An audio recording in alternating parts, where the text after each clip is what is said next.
இன்றைய வேதவசனம் 1 பேதுரு 3:9. தீமைக்கு தீமையையும் உதாசனத்துக்கு உதாசனத்தையும் சரிகட்டாமல் அதற்கு பதிலாக நீங்கள் ஆசீர்வாதத்தை சுதந்திரித்துக் கொள்ளும்படி அழைக்கப்பட்டவர்கள் என்று அறிந்து ஆசீர்வதியுங்கள். ஆம், நாம் தேவனின் ஆசீர்வாதத்தை சுதந்திரிக்க வேண்டும் என்றால் நாம் பிறரை ஆசீர்வதிக்க வேண்டும்.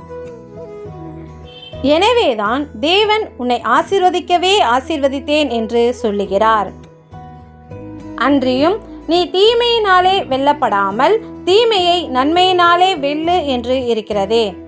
அப்படியாய் நம் கர்த்தராகிய இயேசு கிறிஸ்துவும் நான் உலகத்தை நியாயம் தீர்க்க வராமல் உலகத்தை இரட்சிக்க வந்தேன் என்றாரே.